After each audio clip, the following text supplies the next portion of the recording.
monumental day in this mega project that our community has been working on for a period of time. First off, I want to thank all of our partners who've been working on this. Our team at the County IDA, its board members, all of the appropriate agencies that have had really a monumental task of going through a $100 billion mega project in the semiconductor space, and both going under a seeker review at the state and local level and a NEPA review at the federal level. There's not another mega project in the country that has gone through this layer of review to meet the necessary guidelines in all of these agencies. So I'm very impressed with the work that's been done by our team, our state partners, and certainly our federal partners at the Department of Commerce. The draft environmental impact statement is the roadmap. It's the roadmap that really studies the impacts of the community, the mitigation strategies, and it triggers a community dialogue, a public comment period. And based off of that community dialogue, that will then trigger what will be necessary input from the public, and then that will lead to an environmental impact statement, which certainly will clear the way to begin the project later on this year in the fall. Although the DEIS was approved today by the County IDA, it is the County IDA's document. It is not Micron's document. It is our document. We stand behind the document. This is not the first time the public has commented, though, on an environmental impact statement related to the White Pine Business Park. In 2021, we did a generic environmental impact statement citing a semiconductor manufacturer facility at the White Pine Business Park. At the time, we did not have an anchor tenant, but we went through a very similar process. The difference being that we factored in a 2-fab project, not a 4-fab project. If this was a 2-fab project, we could have actually used that document. But being that it is a greater document, we needed to restudy. We gave a 36-day comment period during that period of time. A seeker review, which is what we are the lead agency on, requires a 30-day public comment review. We have extended that comment period to align with our partners in the federal government at the Department of Commerce and the NEPA review, and so we will be giving a 47-day comment period, more than 50% longer than what is statutorily required.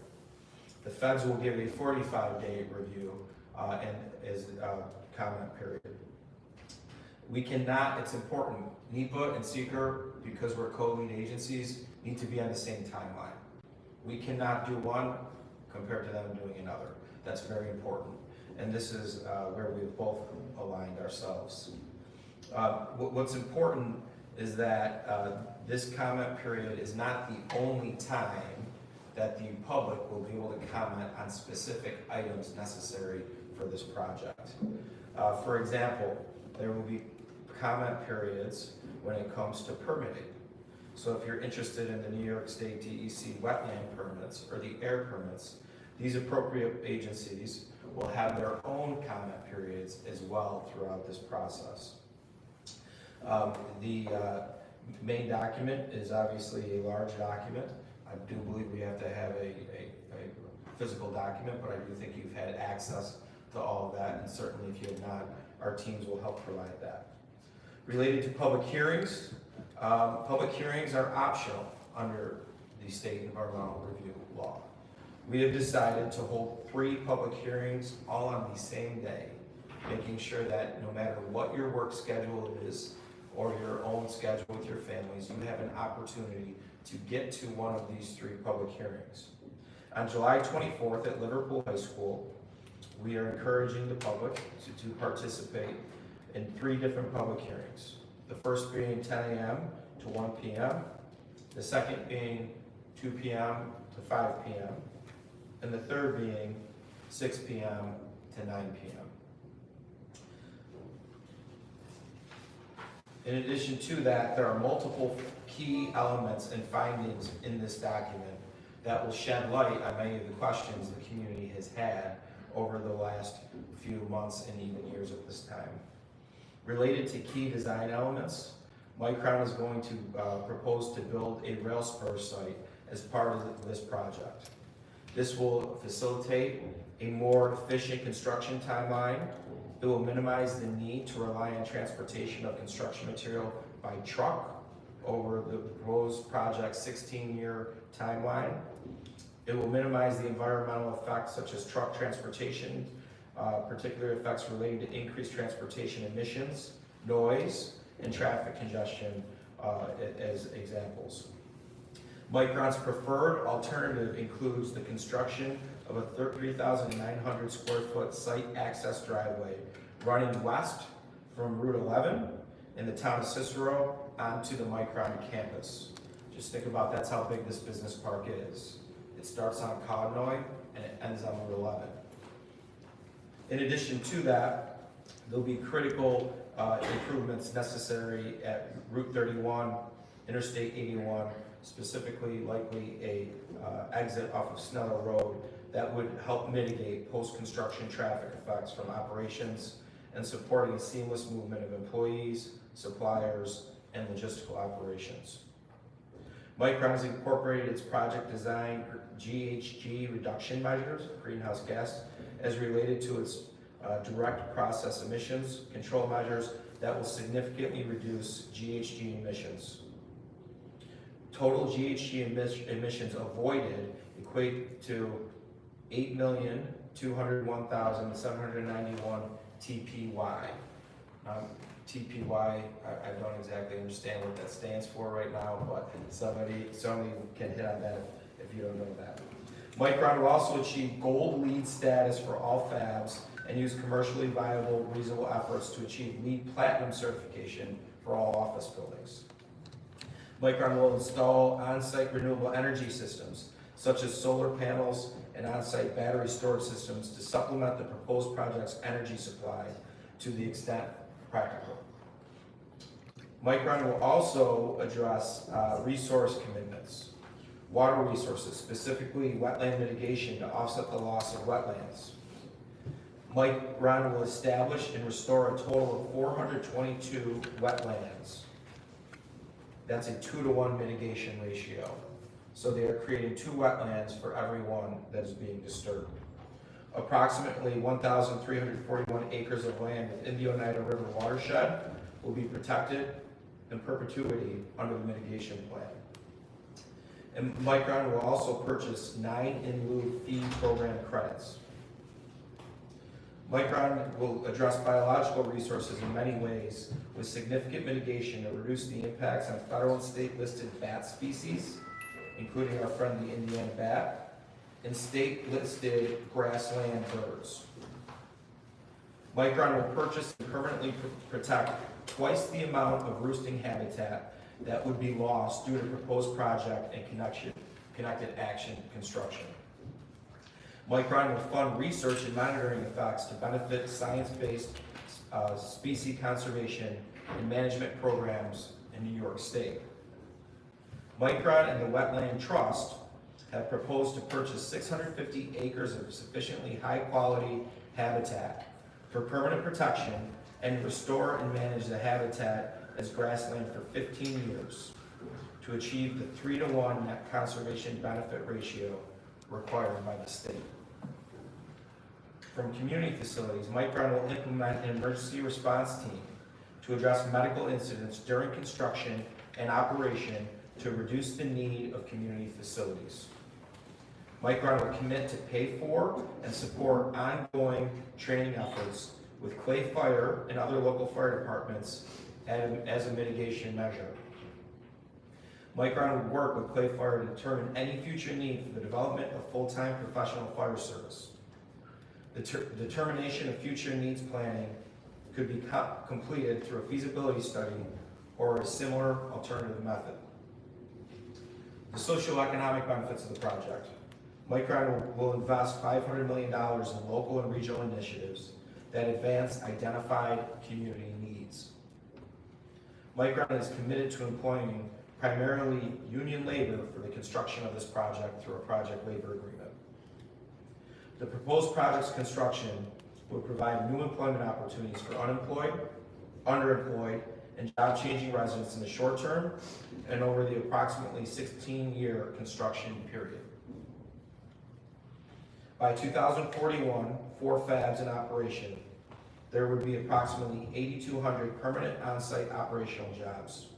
With a full operational capacity in 2045, the proposed project will generate approximately 9,000 permanent on-site jobs, with an average salary of essentially $100,000 a year, which is drastically higher than our median income today in the county of $63,000. A couple other key points. The operation of a 4 fab facility would generate over $10 billion in real GDP impacts within our region alone, according to the REMI study that was used throughout this process. Saying that, we look forward to hearing from you, the public, and looking at your comments, reviewing your comments, answering your questions. Saying that, happy to take questions. Yeah, if the public were to read 1 or 2 sections of this document, where should we point them to go? I think I would start with the executive summary. I think it's a 20-page summary. By looking at the summary, it will certainly, it's comprehensive, it's very good, and it will give you the ideas of your certain interest points that you have related to this. I think what's really important to understand is that all these other projects going on in the country, TSMC, Texas Instruments, Samsung, and others, the Intel project in Ohio, none of them had to go through the NEPA review because of legislation. We did because we have wetlands. None of them have had to go through the state of New York's environmental review process, which, depending on what side of the ledger you're on, that could be a good thing or that could be a bad thing. And so I think overall, this is literally the largest project of one site in the history of the country right now. It's literally the project that probably has the most oversight in the history of our country as well, related to that. So it really is a monumental point to get to this. Our teams have hosted, between state and federal agencies and local agencies, dozens and dozens of meetings over the past few years where people come in and we sit there and we go through and study what Micron's proposals for mitigation were, give direct feedback on those, say, yes, this looks good, no, this doesn't look good, you need to do this. This has been going on for well over a year. And so this is a really monumental day for that. This is a very thorough document that we believe has really looked to address every question people may have. But now we're in a period of time where the public gets their chance to weigh in, and we'll continue to answer those questions and respond to those. Do you think the requirements are excessive, especially in New York State? I think in New York State, when this is all said and done, there's certainly areas where regulatory reform could help make projects move faster, and at the same time have the protections still that no other state has, right? There's some of the stuff doesn't pass the smell test, right? And so I think everybody's aware that these aren't rules that were just created, right? These are regulations that have been around for a long period of time, and certainly I think deserve a fresh set of eyes to look at them to make sure that both we're being environmental stewards and at the same time capable of attracting investment so people have jobs. In what area do you think the public will be most concerned about after reading? I think transportation answers questions, right? So I live in Cicero. We're going through an 81 project right now, and certainly the improvements will impact that. But I would say to those who live in Cicero and Clay, you've had challenge issues, right? We have in 3111 right now.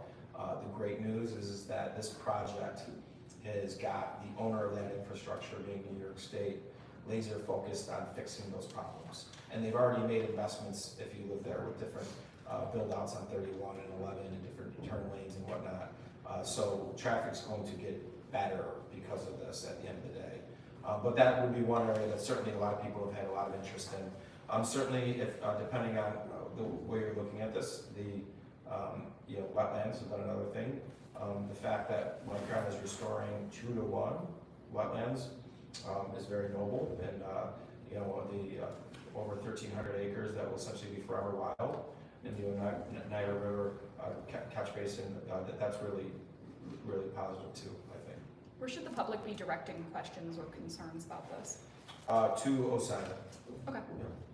How long is that railroad spur? And is that gonna be a permanent thing? And also the access road, is that gonna be permanent after construction for other uses and getting employees there and whatnot? Correct. So the access road off of 11 certainly will be one of the entrances into the mega campus. I think having multiple points, we'll see later on in this process when they put forward their site plan review with the town of Clay, what the finalized plan looks like.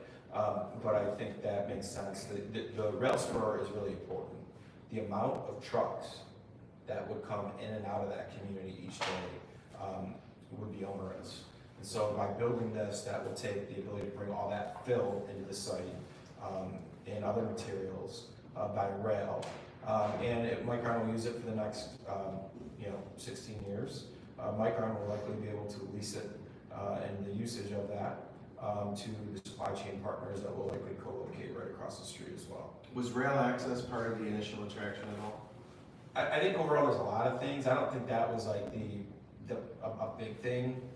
They're building off of that rail access now, so your construction team likes that. Your manufacturing team, one of the things we actually had to do, Andrew, related to that, is we had to prove that rail line there did not create vibrations. So at first it was a hindrance to the site, but once we had the studies showing that it won't create the vibrations, which could hurt the manufacturing process of the chip, then we checked that box, right? When we were working with the Intel Corporation, that was one of their big concerns, and we addressed that. So that was one of the things we learned throughout this process of working with different companies, and by the time we get to our company, we could easily show them that would not be an issue. Will all these transportation improvements need to happen for Fab 1, or are they phased as fabs increase? Yeah, you'll phase them out, right? And some of the larger scale projects won't necessarily Fab 1. You study the traffic counts per job, per community growth, per potential supply chain growth in proximity to the area. But as you start to get to 2 and 3 and 4 and you have more activity there, certainly some of these larger scale projects will need to occur. Can you go ahead. Got to ask about the supply chain companies. I know you've been looking to recruit some. Any progress on that front? Yeah, I think we are making progress, right? I think there's probably 40 or 50 companies that our teams are having conversations with. I think this is really important. They're not going to commit to come until they see shovels in the ground and they understand when their services will be needed. So this is a pretty monumental day that will help us seal deals. We got to get through this process. We got to get permits issued with our state partners and some of our federal partners. And our teams are working very closely on that. But it's a lot easier to have the conversation to a company to invest $100 or $150 million in your community when their clients got shovels in the ground. How do you balance the admitted negative impacts on the environment? It basically says it could make climate change worse with Micron facility. How do you balance that with the economic development that this excites, it brings excitement about? Yeah, I think with any industry, you're going to have an impact if you're making things on just new activity, right? That which inevitably new activity is going to create emissions and greenhouse gases. That doesn't mean from a broader regional standpoint that we can't mitigate those as a community, right? And so I think those are things that certainly, we've been pretty good in this county, in this region, understanding the unique natural resources we have and wanting to keep them as assets. So just because Micron comes and naturally they're going to be making a product that will have environmental impacts doesn't mean we can't offset that in other areas within our broader region and doing different things that are certainly climate friendly. Now I went through all the climate friendly things that they are doing. This will be the greenest semiconductor campus anyone could ask for. And so, but the reality is when you make things and you can drive by any facility where you're making something, there is going to be impacts, and that's the balance we need to find. We need to balance that, the impacts on the environment, at the same time, create opportunities for people, or else some of the issues we talk about all the time will never get addressed. Correct me if I'm wrong, but a whole part of this process is for Micron to submit what they think their impact will be, and then your team scrutinizing what they initially say to verify it, vet it basically. And I mean this question with all due respect, this which I know is a great way to lead into a question. If this project is so unique, is so epic, is OCIDA equipped to fairly scrutinize something with numbers they maybe have never even seen before? So it's not OCIDA. OCIDA is the lead agency, right, who's in charge of quarterbacking the process. Every impact related to a specific agency, those agencies had eyes, and they're the ones making the recommendations to us, so we have a final document. So if you're talking about impacts to wetlands, if that is out of our regulatory purview, being Onondaga County and the IDA, it's the state DEC that's going through that and having back and forth there. So this was truly a team effort. We're the lead agency. We are not the only agency. So the questions, let's say concerns would go through OCIDA, but then would they refer them, let's say, to the DEC or whatever agency would be able to address questions during the public hearings and public comment Yeah, period? so we will be the lead agency responding to all comments. And so once these comments come through, if we don't have the answer ourselves, and mind you, we have consultants that have been brought on in these specific disciplines. If we don't have those answers, we will work back and through with all of our partners in those regulatory agencies at the state and federal levels. We know about the public hearing at Liverpool High School, you've mentioned that. For written comments, what is the platform, the portal? How do people today find this document and today comment on this document? Website, Bob, is that? Yeah, it's all on the website, and the ability to comment is also on the website. Submit written comments to the site. Are hard copies of the report going to be made available to anybody? If we have to have, by law, a hard copy. Yeah, copies will be in the library, copies will be in the town of Clay and town of Cicero offices. So will be hard copies available in the library, for example, so at the site office, so people will have access to it. You can also download it online and get that your brothers. How many pages? How How many pages? The text of the document is about 350 pages. There are additional figures and charts that brings that total to about 700 or 800 pages. All of that material behind that is kind of the show your work aspect of this. So there are a number of data sets and studies that equate to about 9,000 pages. So the whole thing's 9,000-ish? Over Yeah, 9,000. so you have the About actual. 10,000? Yeah, you have the report, you have then you're gonna have all the. Yeah, all the backup. indices. Kind of the footnotes in a book, right, you know, we have to show it off, so it's, to print it, would, you know, you would be jeopardizing the environment, right, with the trees, so it's better to use the digital version. Are you gonna read it, every word and every indice and all I feel like 9,000 I've pages? lived it, and so I'm probably not gonna go back to all the data sets, but, I will probably review the 350-page document, yes. What do you think the sentiment of neighbors is right now? You said that there's going to be some impacts in the area. What are you getting from them before the public hearing, and how do you think that's going to go? Well, one of the beauties of the actual White Pine site is that there really are no other neighbors anymore. We've had to pay them all handsomely. But it is kind of rural in nature.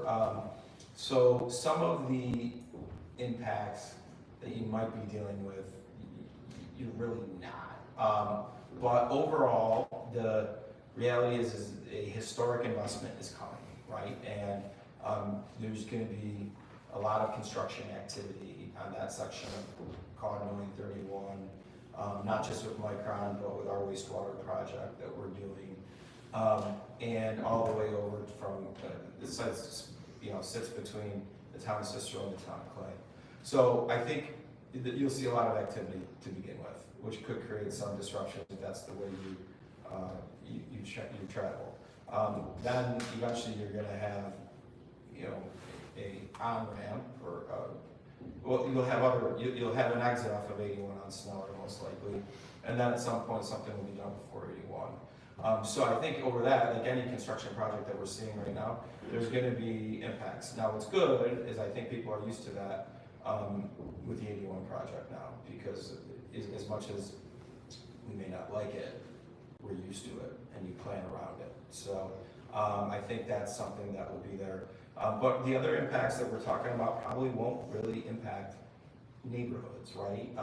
You know, the environmental impacts that are being studied and the mitigation plans that have been proposed. Certainly, you know, when it comes to the wetland permits, right? The DEC is going to have hearings on that, make sure that they're comfortable with the mitigation proposed, and then they'll give a permit.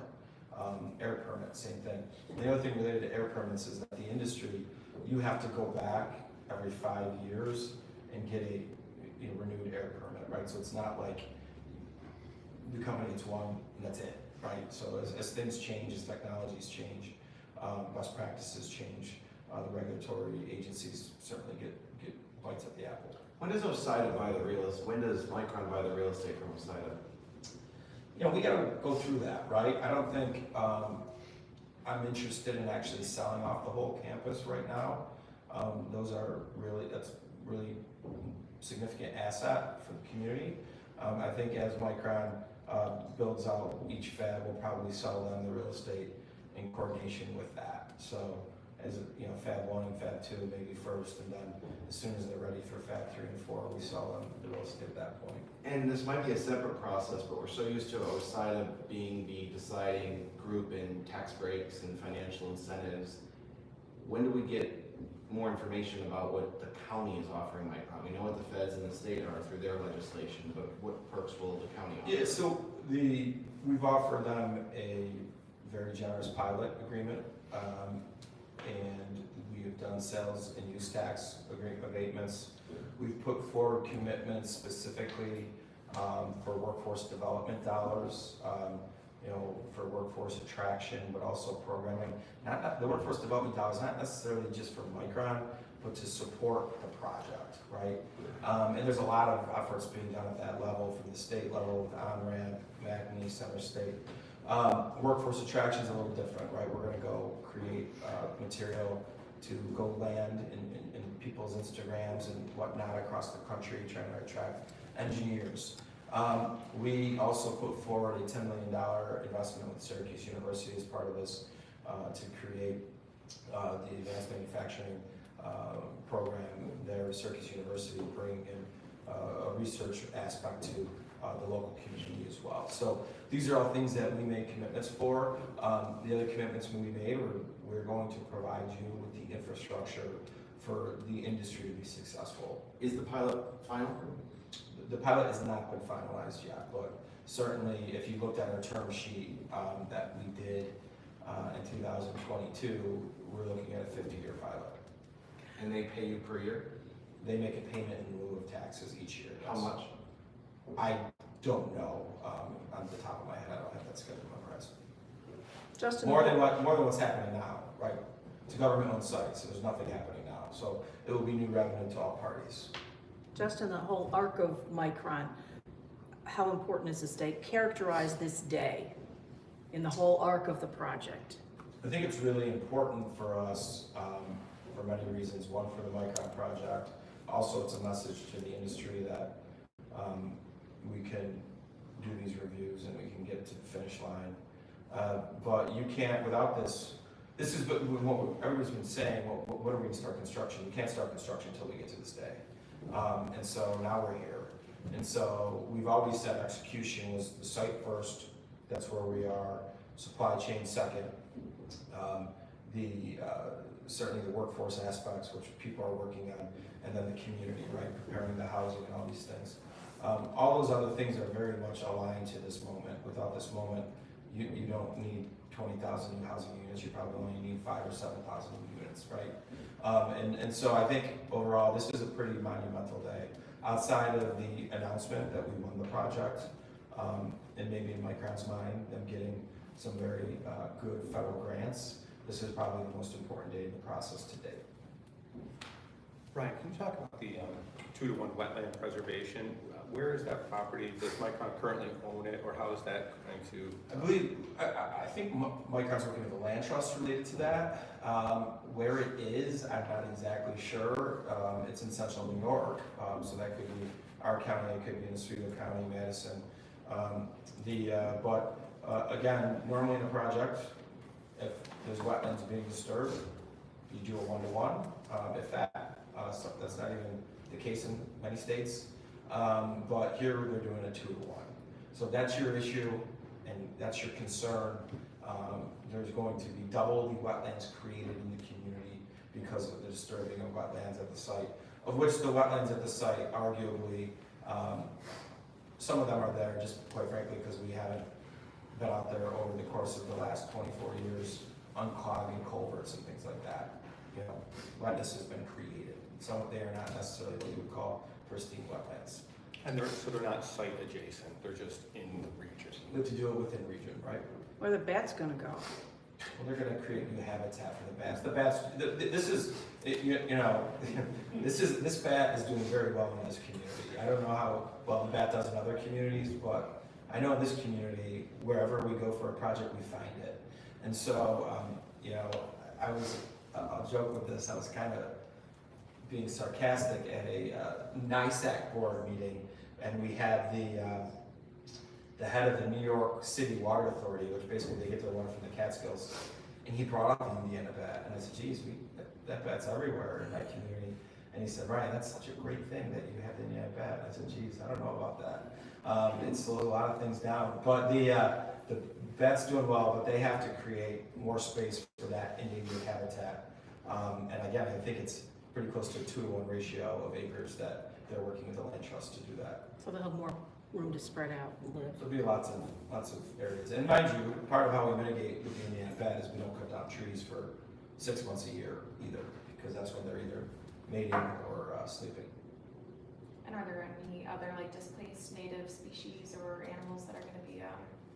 I think there was some flowers referenced that fall into that specifically, and they'll mitigate that as well.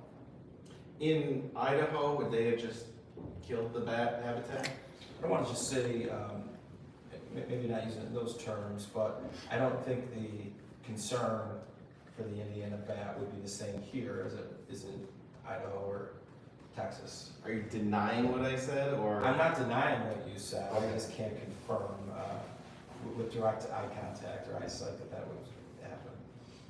And I tried reading some of the executive summary before coming here, and I think one thing I saw was that because this is going to be a 4-fab campus, that alone makes it in some ways more environmentally friendly because of the size of it versus the impact, whereas if it was a smaller site, it wouldn't be worth the impact.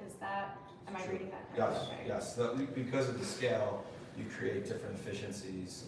And that's not just for for Micron, when we're going through our own infrastructure projects for this, because we know the scale we need to do things with, we can create efficiencies in our industrial water project with our municipal water project, so wastewater project, excuse me. So that is true. The document is for 4 fabs, even though the CHIPS agreement currently exists for 2 fabs. Correct.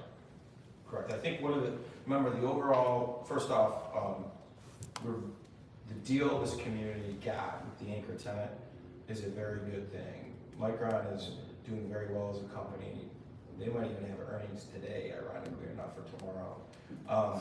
The AI boom that is happening, the data centers popping up everywhere and whatnot, these large investments you hear the White House talking about, they're driven by memory chips and logic chips to a degree, right? The 2 leaders in this space is TSMC on the logic side, which is doing very well in their expansion in Arizona, and Micron on the memory side. So Micron's business is doing so well that they need to do more in the country. And that DRAM technology, they have made a commitment that they want 40% of that manufacturing in the United States to diversify it, right? Right now, most of it's in Taiwan. And so because of that, they need a mega campus, right? And they need a mega site. And that's what we have to offer. A unique campus, a unique site that has the power for the four fabs today, right? All the other stuff we're working on collectively with nuclear and all these things, that doesn't impact what Micron has today. That helps bring more energy in the entire system. It has the wastewater, it has the water, the land, and then an ecosystem where we can develop talent, right? So that's why we got picked. And so in the rest of the country, they don't have that. And so that's why they're here. What the good news is we got the right company who's doing really well. Their business is doing well, which means that these investments will happen probably faster than what we thought. And I know you said that you lived a lot of the experiences that are included in this document, but what piqued your interest in this entire thing, Ryan? The number one, so the number one question I get is traffic, right? How are you gonna make this work? And so I read through, that section of the document. Certainly, you always, when you're in this role, you always wanna look at where any potential opposition would be. So I really was interested in, some of the other impacts related to habitat and wildlife, and I think Micron is over-delivering on those areas. And so I feel really good at it. I mean, you've had a lot of smart people from the regulatory agencies take it. Now say for example, once upon a time, this document might have been released in a different form, maybe 7 weeks ago. Since then, we have had, really what happened is we have had eyes on the Micron proposed mitigation plan, working on that day in and day out, making sure that the actual regulators, and most importantly, the lead agencies, were comfortable with that. And so there's been a lot of work put into this, which will save time, we believe, on the questions and the comments. We don't believe we will get as many questions and comments in the public comment period because of the thoroughness of the document. And you did say this is the most thorough environmental review of any project in the country? Yeah, I don't know. Even California? If you look in this industry, well, right now California doesn't have any new projects making things there, let alone semiconductors. But if you look at the main projects, right, the peer projects that went through the same selection process driven by the repatriating of those jobs to the country, nobody else is going through what we've gone through here. Which again, depending on what side of the ledger you are on, is good or bad. If you're on the environmental side of the ledger, you should be very comfortable with that because New York State is well known being very, very tough on projects. And again, at the end of this, I think looking with a fresh set of eyes at some of these regulatory burdens, can we find a happy medium where we can protect the environment that we all cherish while still making it a little bit easier to get the jobs done and get them going? I think that's a balance that we should all revisit once we're through this process. Anything else? Thanks, everybody.